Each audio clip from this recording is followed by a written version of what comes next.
একদিন হজরত আলী রাদিয়াল্লাহু আনহু মসজিদে খুতবা দিচ্ছিলেন। সবাই মনোযোগ দিয়ে চুপচাপ তার কথা শুনছিল। হঠাৎ করে কিছু মানুষ আতঙ্কিত হয়ে দৌড়ে এসে মসজিদের ভেতরে প্রবেশ করল। তখন আলী রাদিয়াল্লাহু আনহু তাদেরকে জিজ্ঞাসা করলেন, কি হয়েছে তোমাদের? উত্তরে তারা বলল, হুজুর, একটি সিংহ এদিকে আসছে, অনেক বড় সিংহ, আমরা খুব ভয় পাচ্ছি। তখন আলী রাদিয়াল্লাহু আনহু বললেন, ভয় পাবার কিছু নেই, সে কাউকে কোনো ক্ষতি করবে না। এই কথার মাধ্যমে সেই বিশাল সিংহটি সবার সামনে এসে দাঁড়ালো। সে সোজা হজরত আলী রাদিয়াল্লাহু আনহুর কাছে এসে পায়ের কাছে মাথা রাখল। এর কিছু পরেই সেই সিংহের পেছনে পেছনে ছোট একটি সিংহ শাবক এসে হাজির হলো। তখন সবাই বুঝে গেল যে বড় সিংহটি আসলে একটি সিংহী। অতঃপর সেই সিংহটি বলল, হুজুর, এটি আমার সন্তান, এর বাবা এখন আর পৃথিবীতে নেই। আমি চাই আমার সন্তান নিরাপদে বেরিয়ে উঠুক, তাই আমি একে আপনার তত্ত্বাবধানে দিতে এসেছি।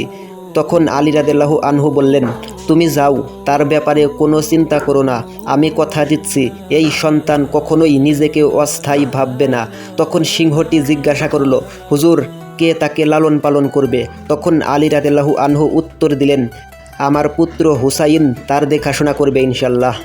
সে অসহায়দের খুব যত্ন নেয়, তার চেয়ে ভালো আর কেউ পারবে না। এরপর হযরত হুসাইন রাদিয়াল্লাহু আনহুকে ডাকা হলো। তিনি সামনে এসে সিংহ শাবকটি কোলে তুলে নিলেন। তার মাথায় স্নেহ ভরে হাত বুলিয়ে দিয়ে বললেন, আজ থেকে এর নাম হবে আবু আল হারিস এবং সে এখন থেকে আমার সাথেই থাকবে। অতঃপর সিংহটি নিশ্চিত মনে ফিরে গেল, আর সেই সিংহ শাবক হযরত হুসাইন রাদিয়াল্লাহু আনহু এর সঙ্গেই বড় হতে থাকলো, যেন সে নিজের ঘর পেয়ে গেছে। এভাবে দীর্ঘ সময় কেটে গেল। হযরত হুসাইন রাদিয়াল্লাহু আনহু এর কোলে যে সিংহ শাবকটি বড় হচ্ছিল, সে এখন যুবক হয়ে উঠেছে। হযরত হুসাইন রাদিয়াল্লাহু আনহু যেখানে যেখানে যেতেন, সেই সিংহটি তার সাথেই থাকতো। এখন সে তো আর শুধু একটি পশু ছিল না, বরং সে ছিল হুসাইন রাদিয়াল্লাহু আনহুর সঙ্গী, বন্ধু এবং বিশ্বস্ত একজন সাথী। মানুষ তাকে আবু আল হারিস নামেই চিনত। সে জঙ্গল থেকে এসেছিল ঠিক, কিন্তু তার হৃদয় ছিল মানুষের চেয়েও কোমল এবং বুদ্ধিমান। তার মধ্যে হযরত হুসাইন রাদিয়াল্লাহু আনহুর প্রতি গভীর ভালোবাসা গড়ে উঠেছিল। দিন হোক কিংবা রাত, সফর হোক বা বিশ্রাম, আবু আল হারিস সবসময় হযরত হুসাইন রাদিয়াল্লাহু আনহুর কদমের সাথেই লেগে থাকত। কিন্তু সময়ের বিবর্তনে সিংহটি বিরাট হয়ে যায়। এখন থেকে সে যখন গলির মধ্য দিয়ে হেঁটে যায়, তখন মানুষেরা কেঁপে উঠত। তাদের হৃদয়ে এক অদ্ভুত রকমের ভয় জেগে উঠত। একদিন কিছু আরব লোক হযরত আলী রাদিয়াল্লাহু আনহু এর খেদমতে হাজির হয়ে আরজ করল, বলল, হুজুর, হুসাইন রাদিয়াল্লাহু আনহুর সাথে থাকা সেই সিংহটি এখন অনেক বড় ও ভয়ঙ্কর হয়ে উঠেছে। আমরা এ ব্যাপারে শঙ্কিত, কোনো একদিন যদি সে ক্ষতি করে ফেলে। এ কথা শুনে হযরত আলী রাদিয়াল্লাহু আনহু নীরব হয়ে গেলেন। তার হৃদয়ে তখন আবু আল হারিসের সেই নিষ্পাপ শৈশব স্মৃতি জেগে উঠেছিল। কিন্তু তিনি মানুষের স্বভাব ও ভয়ের কারণে ঘরে ফিরে এলেন। তখন হুসাইন রাদিয়াল্লাহু আনহু এক কোনায় চুপচাপ বসেছিলেন। তখন আলী রাদিয়াল্লাহু আনহু তার কাছে এসে কোমল কণ্ঠে বললেন, বেটা হুসাইন, এই আরবরা বলছে আবু আল হারিস এখন বড় হয়ে গেছে, মানুষ তাকে দেখে ভয় পায়। বেটা, আমার পরামর্শ হলো তুমি এখন তাকে মুক্ত করে দাও। এই কথা শুনে ইমাম হুসাইন মাথা নিচু করে ফেললেন। তার চোখে অশ্রু চলে এলো, কিন্তু কিছু সময় তিনি চুপচাপ বসে থাকলেন। তারপর আলী রাদিয়াল্লাহু আনহু এর দিকে তাকালেন এবং হালকা একটা হাসি দিয়ে কোমল কণ্ঠে বললেন, জি বাবাজান, যেমনটা আপনার আদেশ, শুধু আজকের দিনটুকু যেতে দিন, আগামীকাল থেকে আপনি তাকে আর দেখতে পারবেন না। তখন আলী রাদিয়াল্লাহু আনহু জিজ্ঞাসা করলেন, বেটা, আজকের দিনেই এমন কি বিশেষ আছে? তখন হুসাইন রাদিয়াল্লাহু আনহু বাহিরে তাকিয়ে উত্তর দিলেন, বাবাজান, এখন সন্ধ্যা হয়ে গেছে। এটা এমন সময় নয় যে কাউকে ঘর থেকে বের করে দেওয়া যায়। এটা তো ছায়া দেওয়ার সময়, রোদে থেকে বাঁচানোর সময়, রোদে ফেলে দেওয়ার সময় নয়। তখন আলী রাদিয়াল্লাহু আনহু নিজের সন্তানকে বুকে জড়িয়ে ধরলেন। তিনি আর কোনো উত্তর দিলেন না। অতঃপর রাত কেটে গেল। হযরত হুসাইন রাদিয়াল্লাহু আনহু জেগে উঠলেন এবং তাহাজ্জুদের নামাজ আদায় করলেন। অতঃপর প্রতিদিনের মতোই আবু আল হারিসের জন্য খাবার নিয়ে বাইরে এলেন। তখন আবু আল হারিস বিস্ময়ের সাথে তাকিয়ে বলল, মনিব, আজ এত সকালে খাবার কেন? তখন হুসাইন রাদিয়াল্লাহু আনহু কিছু না বলে চুপচাপ বসে পড়লেন। তারপর ধীরে ধীরে অত্যন্ত কোমলভাবে পুরো ঘটনাটি আবু আল হারিসকে জানিয়ে দিলেন। সব কথা শুনে আবু আল হারিস নিশ্চুপ হয়ে গেল। তার চোখে এমন এক নীরবতা ফুটে উঠল যা সোজা হৃদয়ে গিয়ে আঘাত করেছে। কিছু সময় পর সে মাথা নিচু করে বলল, ঠিক আছে মুনিব, আমি চলে যাব। তবে আমার একটি শর্ত আছে। তখন হুসাইন রাদিয়াল্লাহু আনহু জিজ্ঞাসা করলেন, কি শর্ত আবু আল হারিস? তখন আবু আল হারিস মাথা তুলে বলল, মুনিব, আমাকে জীবনে আরও একবার আপনার সাথে সাক্ষাতের অনুমতি দিন, শুধুমাত্র একবার। এই কথা শুনেই ইমাম হুসাইন রাদিয়াল্লাহু আনহু কিছু সময় নীরব রইলেন। তারপর বললেন, মনে রেখো আবু আল হারিস, তারিখ হবে 10ই মুহররম, কারবালার ময়দানে। তখন তুমি একটি আহ্বান শুনতে পাবে। সেই মুহূর্তটাই হবে আমাদের শেষ সাক্ষাতের সময়। সেই ডাক শুনলেই তুমি চলে এসো, সেই জায়গাতেই আমি তোমার স্মরণ করব। তখন আবু আল হারিস ধীরে ধীরে একটি প্রশ্ন করল, মুনিব, যখন সেই দিন আসবে তখন কে আমাকে ফিরে ডাকবে? আপনি কি আমাকে আহ্বান করবেন? উত্তরে ইমাম হুসাইন রাদিয়াল্লাহু আনহু বললেন, না আবু আল হারিস। তখন আবু আল হারিস আবার জিজ্ঞাসা করল, তাহলে কি আপনার ভাই আব্বাস রাদিয়াল্লাহু আনহু আমাকে ডাকবেন? এই প্রশ্নেও হুসাইন রাদিয়াল্লাহু আনহুর চোখ অশ্রুসল হয়ে গেল, চোখ পানিতে ভরে গেল, কণ্ঠ ভারী হয়ে গেল। তিনি বললেন, না আবু আল হারিস। তখন আবু আল হারিস নিশ্চুপ হয়ে গেল। ঠিক তখনই ইমাম হুসাইন কান্নায় ভেঙে পড়লেন এবং বললেন, আমাদের মা ফিজ্জা তোমাকে ডাকবেন। বর্ণনায় পাওয়া যায় যে আজও কারবালার সেই স্থান বিদ্যমান যেখানে থেকে বিবি ফিজা আবু আল হারিসকে আহ্বান করেছিলেন। অতঃপর যখন হুসাইন রাদিয়াল্লাহু আনহু আবু আল হারিসকে বিদায় দিচ্ছিলেন, তখন তিনি বললেন, আবু আল হারিস, তুমি ইরাকের দিকে চলে যাও। নাইওয়ার পাশে একটি বন আছে, সেই বনের রাজা সিংহ এখন আর জীবিত নেই। তুমি সেখানে যাও এবং রাজত্ব করো। অতঃপর আবু আল হারিস মাথা নিচু করে নাইওয়ার দিকে রওনা হয়ে গেল।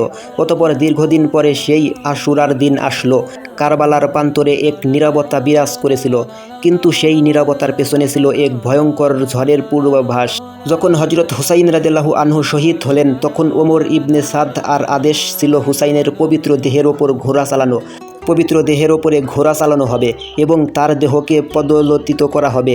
এই সংবাদ যখন শিবিরে পৌঁছে গেল, তখন সেখানে যেন কিয়ামতের মতো দৃশ্য দেখা দেয়। সেই সময় বিবি ফিজা হজরত জয়নব রাদিয়াল্লাহু আনহা এর কাছে এসে বললেন, হে আমার পবিত্র সাইয়েদা, রাসূলুল্লাহ সাল্লাল্লাহু আলাইহি সাল্লাম এক সাহাবী ছিলেন যিনি একবার সমুদ্র যাত্রায় বের হয়েছিলেন। তখন তাদের নৌকা ডুবে যায়। তখন তারা এক দ্বীপে উঠে গিয়েছিল।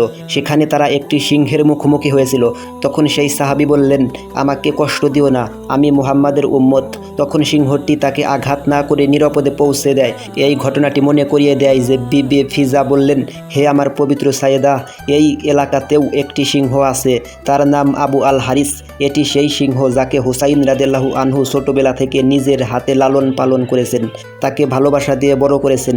যদি আপনি অনুমতি দেন তাহলে আমি বনের দিকে এগিয়ে যাব এবং গিয়ে তাকে ডেকে আনবো। আমি তাকে এই জালিমদের পরিকল্পনা কথা জানাতে চাই। তখন জয়নব রাদিয়াল্লাহু আনহা কোনো কথা না বলে মাথা নেড়ে সম্মানিত দিল। তখন বিবি ফিজা দৌড়ে কারবালার ময়দানে এগিয়ে গেলেন। তার জিহ্বায় ছিল একটি নাম, আবু আল হারিস। তিনি মুখ ঘুরিয়ে বনের দিকে ডাকিয়ে উচ্চস্বরে ডাক দিলেন, হে আবু আল হারিস, তোমার মনিব তোমার কাছে একটি প্রতিশ্রুতি দিয়েছিল।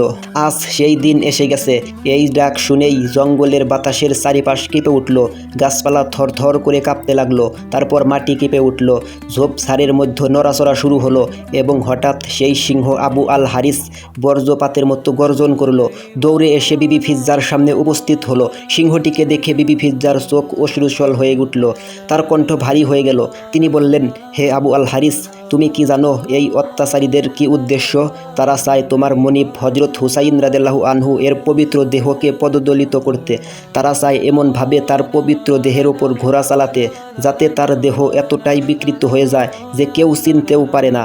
এই কথা শোনা মাত্রই আবু আল হারিস চোখ লাল হয়ে উঠল। সে শক্তভাবে মাটিতে পা রাখল, আকাশের দিকে তাকে এমন গর্জন করল যা ইয়াজিদ সেনাবাহিনীর হৃদয়কে কাঁপন ধরিয়ে দিল। অতঃপর আবু আল হারিস যেন পৃথিবী কাঁপাতে কাঁপাতে, বাতাস কাঁপাতে কাঁপাতে বিবি ফিজ্জার সঙ্গে কারবালার প্রান্তরে চলে এলো। হজরত হুসাইন রাদিয়াল্লাহু আনহু এর পবিত্র মৃতদেহ নির্জন অচেতন অবস্থায় কারবালার ময়দানে পড়েছিল। আকাশ নীরব, পৃথিবী নিশ্চুপ এবং ফেরেশতারা অশ্রু ঝরাচ্ছিল। তখন আবু আল হারিস ধীরে ধীরে এগিয়ে এলো এবং স্নেহভরে হোসেন রাদিয়াল্লাহু আনহু এর পবিত্র লাশের পাশে এসে বসল। এরপর তার মাথা নিচু করে সম্পূর্ণ আন্তরিকতায় মুনিবের রক্তে নিজের কপাল রঙিয়ে দিল, যেন বিশ্বস্ততার একটি চিরন্তন শিলমোহর নিজের কপালে মুঠো করে বসিয়ে দিচ্ছে। রেওয়ায়েতে এসেছিল, যখন ইয়াজিদ সেনাবাহিনীর ঘোড়া তখন হোসেন রাদিয়াল্লাহু আনহু এর দেহ পতলিত করতে এগিয়ে এলো, তারা একটি আশ্চর্য দৃশ্য দেখল। একটি সিংহ একা নির্ভয়ে হোসেনের লাশের পাশে বসে আছে। এই দৃশ্য দেখে ঘোড়াগুলো ভয়ে পিছিয়ে গেল, তারা আর এগোতে সাহস করল না। সৈনিকরা আতঙ্কে দিশাহারা হয়ে গেল, ছোটাছুটি করতে লাগলো। অনেকে ভয়ে ঘোড়া থেকে পড়ে গেল, কেউ পিছিয়ে গেল, আবার কেউ ভয়ে কাঁপুনিতে অচল হয়ে পড়ল। ফলে কারো সাহস হলো না হজরত হোসেন রাদিয়াল্লাহু আনহু এর পবিত্র লাশের কাছাকাছি যেতে। অতপর যখন এই খবর ওমর ইবনে সাদের কাছে গেল, তখন তার মুখে বিবর্ণ হয়ে গেল, চোখে ভয় ফুটে উঠল এবং কাপা কণ্ঠে বলল, এই ঘটনা কাউকে জানিও না, জানালে এটি একটি ফিতনা হয়ে দাঁড়াবে। কারণ সে জানত যদি এই সত্য ছড়িয়ে পড়ে তাহলে অত্যাচারের মুখোশ চিরতরে খুলে যাবে। অতপর বিবি ফিজা শিবিরে ফিরে এসে হজরত জয়নব রাদিয়াল্লাহু আনহুকে সমস্ত ঘটনা খুলে বললেন। হজরত হোসাইন রাদিয়াল্লাহু আনহু এর পবিত্র লাশ এখন নিরাপদে আছে, আবু আল হারিস সেখানে আছে। যতক্ষণ সে আছে কোনো জালিম তার ধারের কাছেও আসতে পারবে না। অতপর তাই ঘটল। যতক্ষণ পর্যন্ত আবু আল হারিস কারবালার মাটিতে বসেছিল, কোনো ঘোড়া খজ্জর সৈনিক হজরত হোসাইন রাদিয়াল্লাহু আনহু এর কাছে আসতে পারল না, দেহকে পদলিত করতে পারেনি। অতপর এক রাতে যখন কারবালার আকাশে নিঃশব্দ আর বন্দি কাফেলা প্রস্তুত হচ্ছিল, তখন জয়নুল আবদিন বিবি জয়নাব রাদিয়াল্লাহু আনহুকে বললেন, ফুপু আম্মা আবু আল হারিসকে বলে দিন যেন সে এখন ফিরে যায়, সে তার বিশ্বস্ততার দায়িত্ব পূর্ণ করে ফেলছে। এখন বিবি ফিজার সেই পুরনো সাহস নিয়ে আবার আবু আল হারিসের কাছে গেলেন এবং বললেন, হে আবু আল হারিস, মাওলার হুকুম, এখন তুমি চলে যাও। তখন আবু আল হারিস বিবি ফিজার দিকে তাকালো, চোখে অশ্রু, কপালে মাটি আর হৃদয় ছিল এক ভাঙা শান্তি। তারপর সে উঠল এবং হোসেন রাদিয়াল্লাহু আনহু এর পবিত্র লাশের কাছে গিয়ে শেষবারের মতো সম্মান জানালো। বিবি ফিজা দেখলেন সিংহের চোখ দিয়ে অশ্রু গড়িয়ে পড়ছে। তারপর আবু আল হারিস ধীরে ধীরে হাঁটতে হাঁটতে কারবালার থেকে বিদায় নিল। আজকের এই ঘটনাটি কুরআন বা সহিহ হাদিসে বর্ণিত নয়, বরং এটি একটি জনশ্রুতি রেওয়াত বা হোসেন রাদিয়াল্লাহু আনহু এর প্রতি ভালোবাসা প্রকাশের জন্য বলা হয়ে থাকে।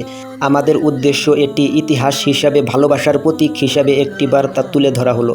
তাহলে আজকের ভিডিওটি এখানে শেষ করা যাক। সবাই ভালো থাকবেন। আল্লাহ হাফেজ।